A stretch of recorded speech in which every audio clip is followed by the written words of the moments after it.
Yeah, no, okay, so I'm looking for a philosophical justification of the belief in free will. And by free will, I mean that a human being can initiate freely their choices, and that therefore they're responsible for them. I'm going to slightly redefine the question, because Islamically, which is where I'm coming from, Philosophically, I'm quite uninterested in Islam. I know, but see, you're an atheist, so that would be the case. I'm coming from a theistic point of view. And the way God has disclosed his purposes to humanity and what our purposes are is the following. That we're here temporarily. It's a probationary existence where we learn lessons and we're to rightly order our lives according to God's priorities. So his will comes first, and so on and so forth. And we are held accountable for our actions. The Quran makes it clear over and over and over that we are accountable for what we do. It exhorts us to take certain actions. Now, this presupposes philosophically free will. This is where free will is subsidiary to theology. So we can say philosophically we have free will. We have an ability to choose that is independent of being absolutely determined by everything around us. So the way I would see it would be the opposite. I would say if any religious book speaks of absolute responsibility and punishment and and heaven and hell, it must be wrong since we can't have free will. So you see, I'm taking the same argument, but the other way around. I start with the non-possibility of free will, and I say therefore, when the religious books speak about responsibility, they're obviously wrong. You're doing the other way around. Since the religious book says that we have free will, we must have. But I'm asking you to justify it on a philosophical level. As I'm saying, I justify philosophy in the light of God's revelation. I can't separate them out because, you see, as I said to you earlier on, I think theism has the most explanatory power for all these issues, whether it be science or ethics, morality, the existence of life. Theology God's existence can explain all this. An atheist, though, is confined to a very limited sphere of existence for your explanatory power. I think theism is more holistic. It can speak meaningfully of the laws of physics and morality and love and life after death and prophets and revelation. Atheism can only really tackle a very small part of reality, and that's why theism is a much more attractive explanation. Isn't it analogous to fiction being able to explain more than non-fiction? Because basically I'm asking you to explain free will, and what you're basically saying is I don't have to because I'm a theist. That's what I'm hearing from you. No, I'm saying philosophically we can understand God's revelation. We can talk philosophically about what is implied in God's revelation about our own selves. That we have free will because we're held morally accountable. So that's where I get the philosophy comes from data from revelation that we have free will. Then we can think about that, but the datum comes from revelation, and that's non-negotiable. I mean, it's simply non-negotiable. You may say that's unfair, but I can't get beyond God's own teaching. No, but you still have to explain the coherence of free will, because otherwise it's nonsensical. It is coherent because to be morally, in a sense, you're saying it's incoherent to believe we're moral agents and we're morally responsible. Exactly. I believe every court in the land would say to you, you are responsible for your actions as an adult, and if you misbehave and commit crime, you will be held accountable by the courts. Now that is what that is affirmed by theism. But that's compatible. I'm fine with that because. But you're not. You're a determinist. I am a determinist. We're not morally responsible. In an absolute sense, not. But in terms. So there's no justice or responsibility in your worldview. Another reason. Not in an absolute sense. There is responsibility on a practical level. Justice, not. I don't believe in justice at all. You don't believe in justice? I don't believe in justice. Wow. I think justice is unjust. See, this is your worldview. This is the whole point. Your worldview is just crumbling into nihilism. Whereas a theistic worldview. Here's what it's crumbling into. The question is good point. Whether it's appealing or not is a different question. By the way, I think my worldview is really appealing. Because you can abandon all hate. I have no people that I hate, even people who have done really wrong things against me, because it's like they don't have a choice. So it's really appealing, this one. Like vengeance. There's no such thing. You just can have an easy life. But let's not talk about that, because I don't think you can make a truth argument from whether a view is appealing or not. But I am making an argument. I'm saying that how can you have the very notion of having a free will that is caused by nothing. It's caused by nothing, because otherwise it's not free. that is impossible. Why is it impossible? Because if it's caused by, first of all, most people believe in cause and effect. That means that everything is caused by something. Don't scientists believe that in causality in the universe, that every effect has a cause? Science is based on the premise of causality. Yeah, and you agree with that? Pardon? You don't agree with that? I do. Right. Well, so do I. Yeah. So based on the premise of causality, you can't have a will that isn't caused by anything. So if it's caused by something, it's not free because it's just the effect of some prior cause. I think the will certainly is influenced by its context, its brain structure and so on, but it's not wholly determined by it. There's a limited free will such that I can choose between coffee and tea, or I can choose between following Islam or Christianity or atheism. These are things I have actually thought about, and they're not determined by my background. I was brought up in a white middle-class English household, and I can tell you, there was nothing in my background at all to induce me to accept Islam. It's the last thing in the world. Yeah? So why did you? Because I thought exactly. In my head. You were determined. No, I wasn't determined. Because the thoughts forced you to accept Islam. No. To reflection and intellectual inquiry are not like billiard balls. They're just not against each other. When I use analysis, when I analyse the origin of the historical Jesus, or I assess the behaviour of the Prophet Muhammad, or I look at the compare and contrast the Islamic concept of God with the Christian concept of God, I'm exercising reason and rationality, and that develops and changes. It is not like billiard balls knocking into each other. It's much more sophisticated and subtle and open-ended than that. And if you don't know that, then all I can say is it's true for me. That's no philosophical statement. True for me. We're talking about objective truth. But I'm gonna just re-ask my question. I'm gonna re-ask my question. How can you have a will that isn't caused? And if it is caused, then it's determined.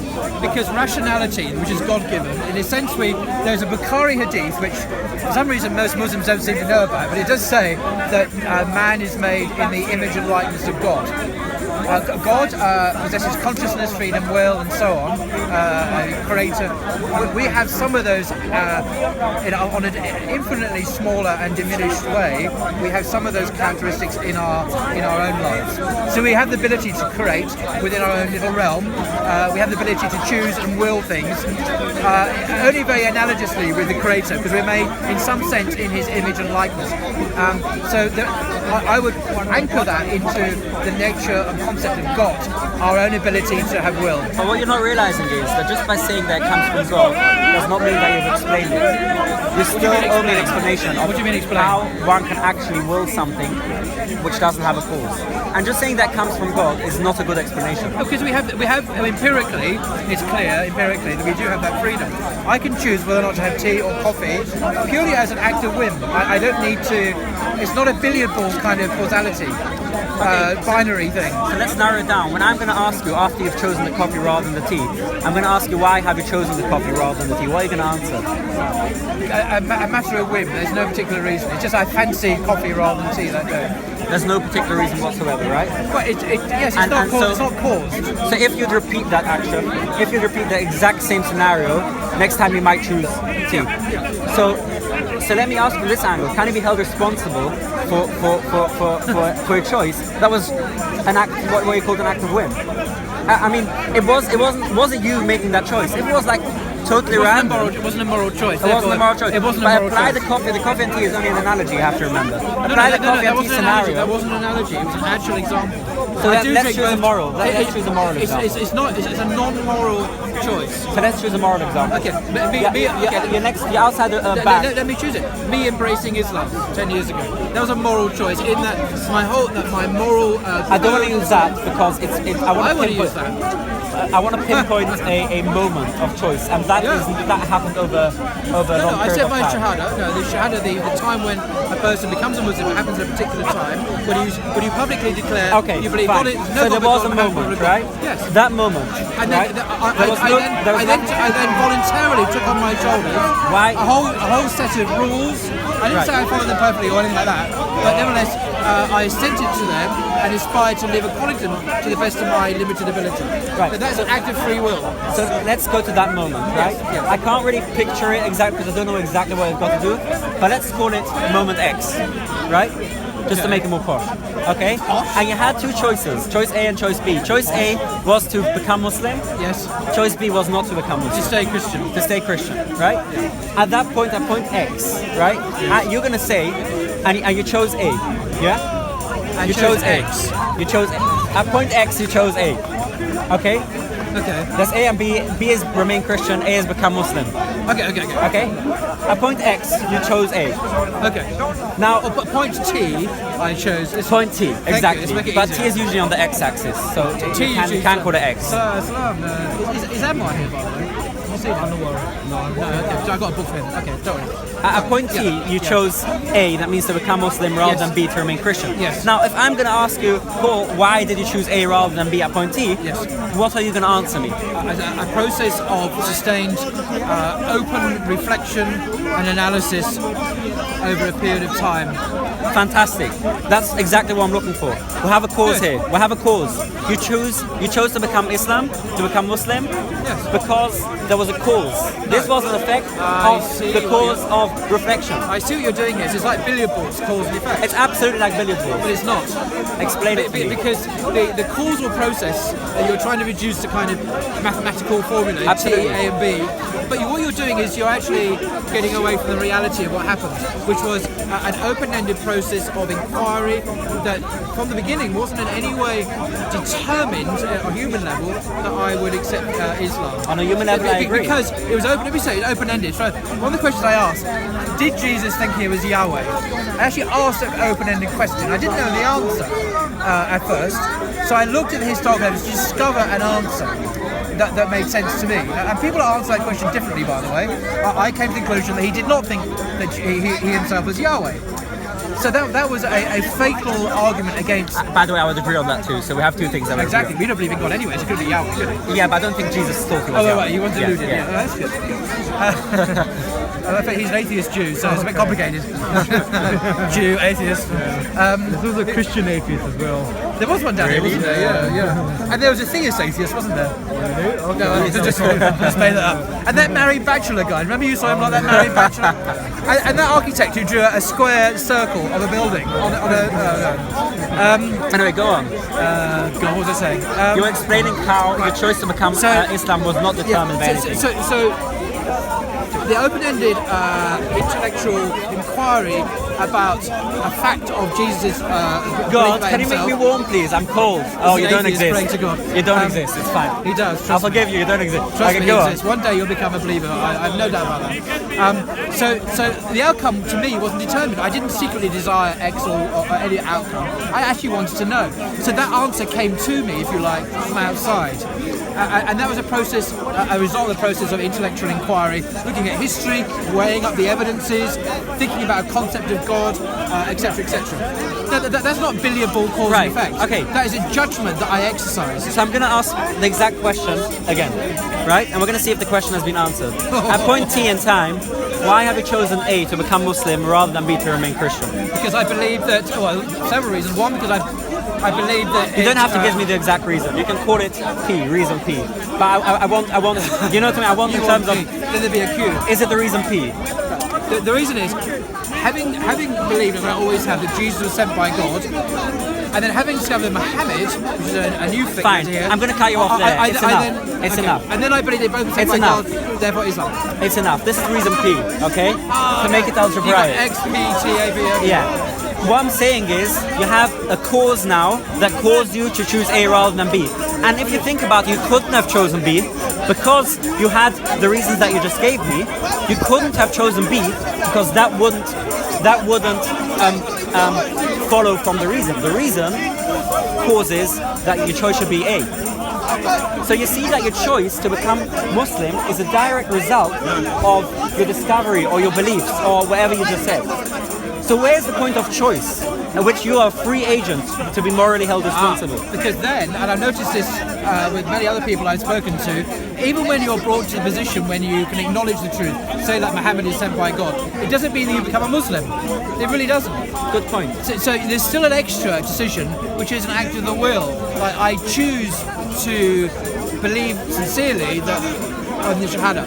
And that is a choice, because many people come to that bit before their decision and don't make that choice. So it's going to become more complicated now in terms of algebra, but I hope you can follow. So now let's separate A into A1, little He's doing physics subscript 1. That's why he's talking like this. So let's separate A into A subscript 1 and A subscript 2.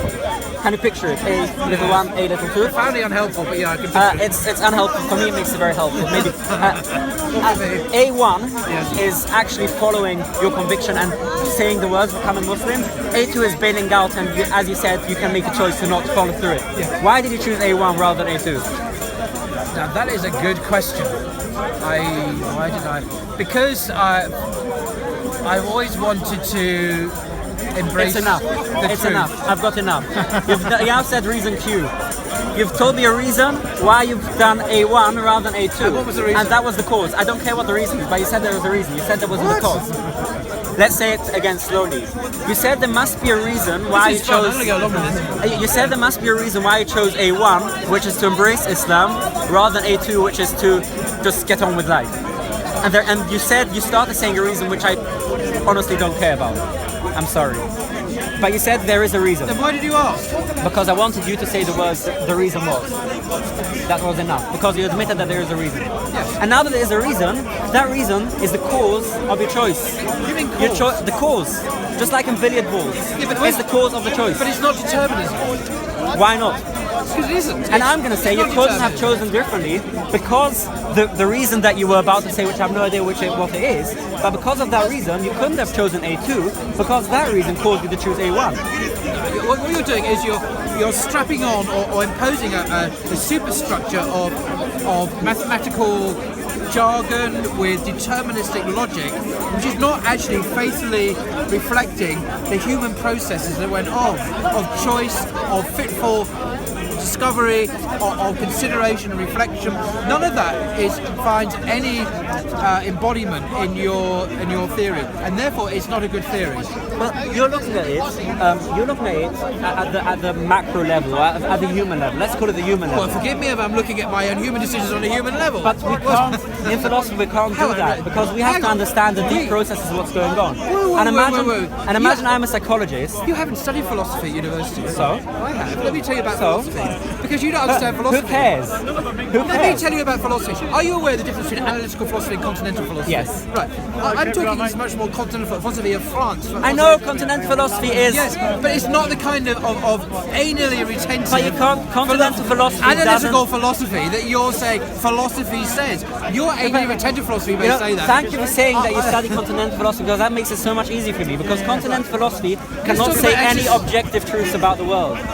Continental philosophy can tell you how humans behave, it's more like psychology, it's more like culture, it can talk about aesthetics, about morality. I don't know, I haven't read Kant. Well, there But, we are then. we are talking I rest my analytical case. philosophy now because we want to work out objective truths.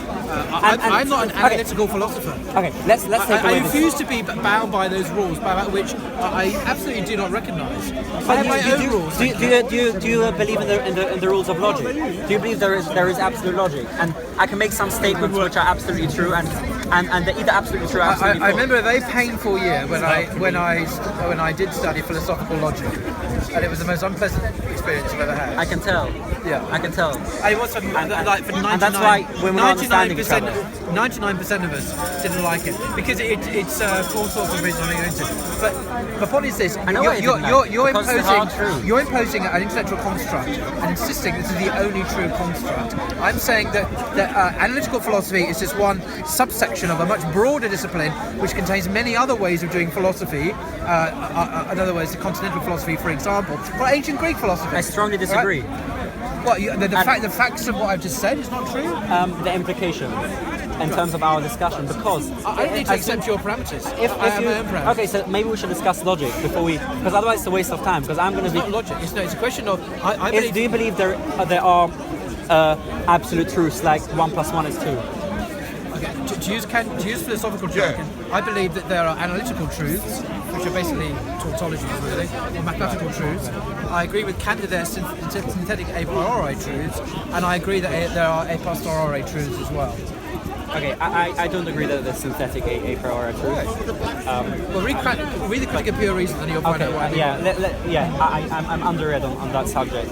But as soon as we realize that there are actually truths, unlike some postmodernists that say like, wishy-washy. Wishy-washy. Postmodernism in a nutshell.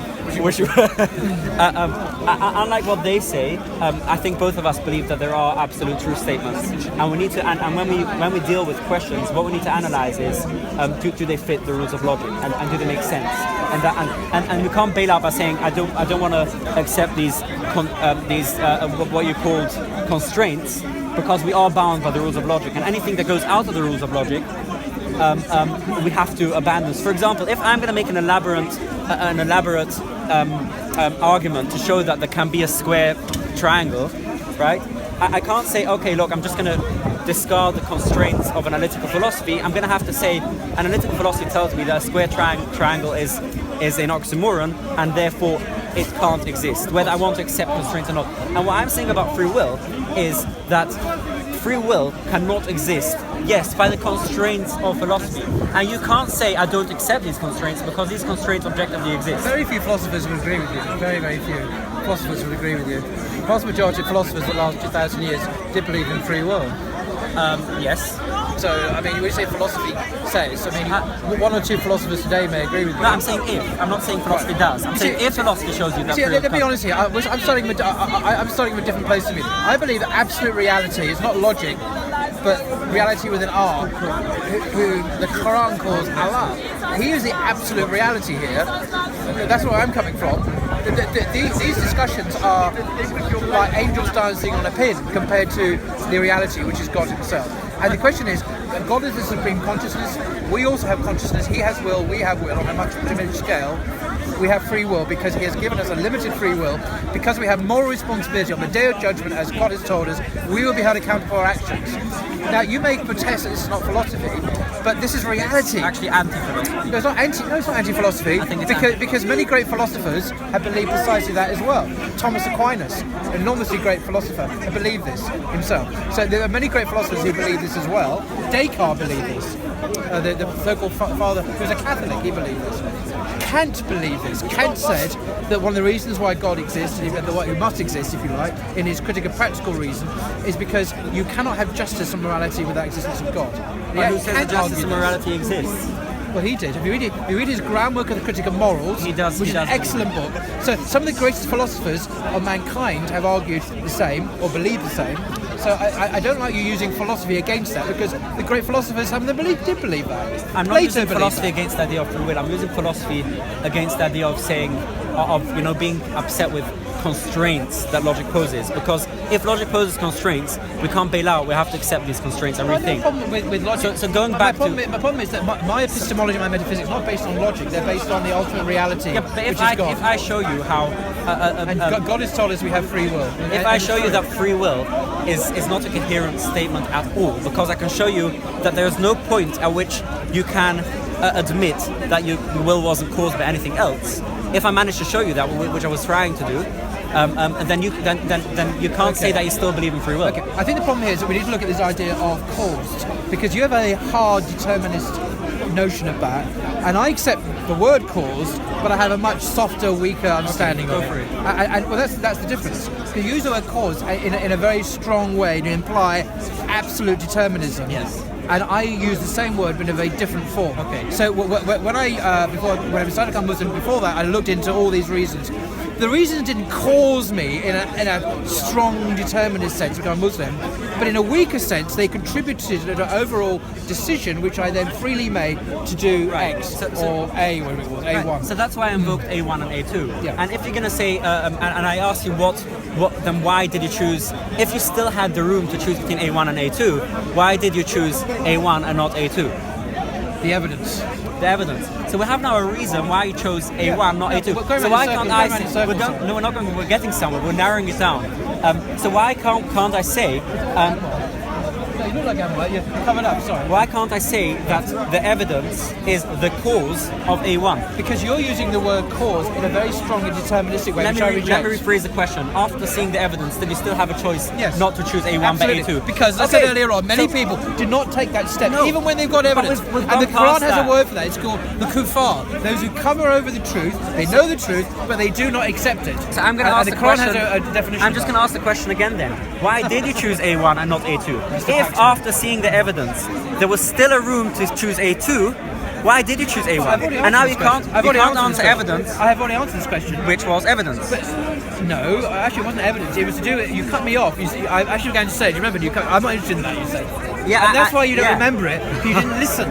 Because you immediately cut me off. No, So if I give it to you again, are you just going to cut me off again? You probably Yes, will. yes, So I'm because- not going to remain mute now because you won't hear the reasons why. I don't want to hear the reasons, right? But then why ask? What I want to hear is there is a reason. That's what I want to hear. I don't Yes. care what the reason is, No. because that's like No, but you see, I keep That's the a challenge curious is story for when we meet The for reason I coffee. disagree with you is that you're using language in a very strongly determinist way, and I'm protesting that I can use similar concepts in a much weaker, non-determinist way. I can still use the language of causality, but you're insisting it only means like billiard ball causality, and I'm saying. I'm showing you why, and I want you to explain you've how not- you can use But it. you've not shown me why. I am showing you right now. I am showing you right now because if after seeing, let's say the reason was evidence, right? The reason why I chose A1 or A2, right? And just to remind, A1 was to become Islam and to become Muslim, and A2 was to gloss over the evidence and not become Muslim. kuffar. And I asked you why did you choose A1 and not A2, and you told me because of the evidence. No, I didn't. Let's say it was the evidence. Is that fine? You cut Okay, me so off. say it in a You see, nutshell because I'm not. You cut me off, and now if I tell you again, you're going to cut me off. You're not listening to what I'm saying. I'm not going to cut you off. But then you're going against your own methodology. Okay. So you're not playing fair. You ask me a question, and I can't get an answer, and you just cut me off. I won't cut you off this time. And then you ask me, what's the reason? Well, why should I give you a reason? You're going to cut me off. I'm not going to cut you off. Right, because as I said before, remember you're not going to cut me off. Because of just who I am, and maybe this is determinism for you, I've always had a desire to find out the truth and to embrace it, even when it's unpleasant to my personal circumstances. And believe me, I've made some decisions like that in my personal circumstances. And that's just a decision, a moral decision. Call it integrity, call it whatever you want. But I choose to nurture that and to encourage that disposition. So it can weaken like anything, like chastity can weaken if you feed it with forbidden things, or honesty can weaken if I choose to start telling lots of white lies, and then a challenging situation I might tell a really big bad lie. You know, it was what the Aristotle called virtue, arete, which is the disposition to choose, to be skilled in the right way, to choose the good. So it's not a determinist thing, it's something much more, like John McIntyre says in After Virtue, in his rehash of Thomism and Aristotelian ethics. It's to do with virtue. So I willed it because I willed to do the good. And that wasn't just like an engine with a piston just activating something. It was more like growing a plant or nurturing a disposition over time, and you can lose that as well as increase it. So you can lose it in Islam that you're supposed to practice the virtues to gain more virtue. Right. So your determinist model doesn't fit any of that at all. It's a redundant method. So you've given me a reason now why you chose an A1, and it was very. You used lots of words to describe it, and as my lecturer at uni says, mathematicians and physicists are really lazy. They want letters instead of whole sentences. We're not talking physics or mathematics. So can you just for the purpose of our conversation? Hi, I think I met you before. Izzy. Maybe not. Maybe you look like someone else. So for the purposes of our conversation, can you just so we have a word to refer to it to instead of saying the whole thing? Can you narrow it down in a nutshell what you just said? The reason. So do you want to call it virtue? I call it arete, to use the Greek word arete. I'm not familiar with that word, but I'm happy to go along with that. I do philosophy at uni, that's the word it's used. Okay, I'm happy to go along with that word. Arete, right? Arete was the reason why you chose A1 and not A2. Do you agree so far? I'm going to contest here. You cannot simplify. By simplifying, you do you do not do justice to the complexity of what I just said. You're simplifying to the point of crudity, and you're losing the what I've said. So I protest against your reductionism, and I insist on retaining what it was in its original form. Because what you're trying to do is trying to put it into this artificial little scheme you've got to try like a mathematical I'm trying sequence. to understand what was the reason why you chose to become Muslim. And that reason, it might have many parts of it, but I'm looking for the final bit that actually made the difference. So you can program it in you your would have formula. taken away Yeah, that, if you would have taken away that bit, you wouldn't have made that choice. That's what I'm looking for. And does that exist? Human lives are more complicated than simplistic mathematical You're beating formulas. No, I'm not. I'm trying to give you, slightly older than I am, a bit of wisdom here. That you're trying to simplify and formularize human experience in a simplistic way. Therefore, you can then do whatever you want to do with it. I'm saying life is not like that. It's like that in your physics classroom because that's a particular field of inquiry. But out in the real world, it's not like that. And you're trying to impose something that is not suited to it. But surely there is, if something happens, there is a way in which it happens. And all I'm trying to do is understand and break down that process. If something large happens, that doesn't mean that it doesn't have smaller bits. The total is large, but it has smaller components. The whole is greater than its parts. The whole is greater than its parts. Well, no. Yes. If it doesn't have the amount of parts, then it can't be greater. It can be maybe greater in other ways. It can have a greater value because it's put together. But actually, if you think about the part of its parts is the fact that it's put together. Well, you're made up of bits of flow and flesh and whatever. But you as a totality are more than the biochemical or physiological elements that make up who you are. Because we're having this conversation now. It has nothing to do with your physiology. Your conversation we're having now is not determined by your physiology. It's on a more abstract mental level. So but that's what we disagree in. I would say it's totally dependent on my physiology, and there's nothing more than that. And what I'm trying to show you is that there can't be anything more than that. There just can't. And I don't understand how you because you're a reductionist. You're philosophically you're a reductionist. It's the other way around. I don't start with reductionism. I am a reductionist because I came to that conclusion. It's not as if your methodology is reductionist. I'm not talking about your end result is reductionist as well. Your methodology is reductionist. I'm turning that on its head and actually saying my methodology is inclusive of higher levels without reducing them, pulling them down to physics or mathematics, what you're doing. So I let higher orders. So consciousness is not merely reducible to brain states. Consciousness is not an epiphenomenon, as you called it, of brain states. I had this when I did philosophy of mind at UCL. I had this quite bizarre, and I rejected it then, I reject it now. There needs to be a paradigm shift in philosophy of mind to cope with the reality of the real reality of that sort of subject. So I reject your reductionism, and I believe in a holistic explanations that do not pull things down to a base level that respects the levels that they're at, and we interact with them on that level. So philosophy, theology, science, they all have their place in a continuum, a system, a web of discourse, of realities. But the overarching reality is Allah, who is the reality, the uncaused cause, the eternal of all that is. He's the reason we exist at all. Then we can talk about science or philosophy or music. So the reason I find your ideas unacceptable is because you are saying you are somehow managing to get away with saying that things.